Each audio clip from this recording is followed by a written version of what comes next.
പ്രിയ സുഹൃത്തുക്കളെ,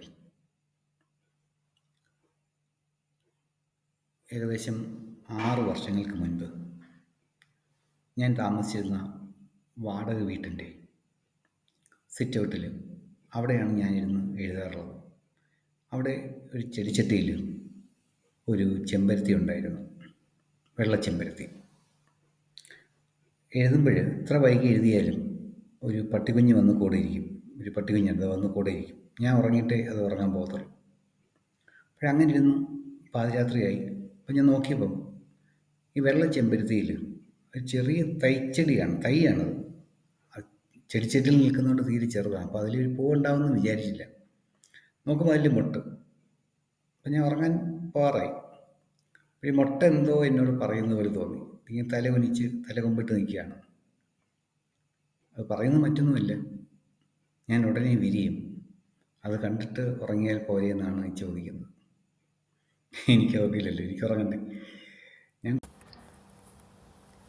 വെള്ളച്ചെമ്പരത്തി. രചന ശ്രീകുമാർ എഴുത്താണി. ആലാപനം ശ്രീജ ശ്രീ കട്ടുപ്പാറ.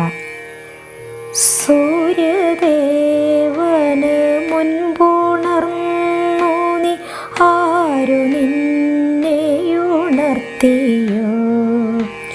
സൂര്യദേവന് മുൻപുണർന്നു നീ, ആരു നിന്നെയുണർത്തിയോ? ആകെ തൂവെള്ള നിന്റെ ദേഹം, എന്നാകിലും തെല്ലു ശോണിമ.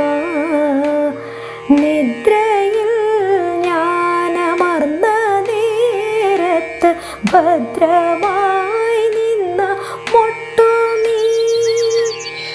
ഇന്ന് രാവിലെ നീ വിരിഞ്ഞതും ധന്യമായെൻ്റെ പൂക്കളെ. സൂര്യരശ്മികൾ നിൻ കവിളിലെ ശോണിമ മുത്തി മാറ്റിയോ? നിന്റെ ധാവള്യ ശോഭ കാണവേ എൻ്റെ കണ്ണു ഞാൻ ചിമ്മിയോ?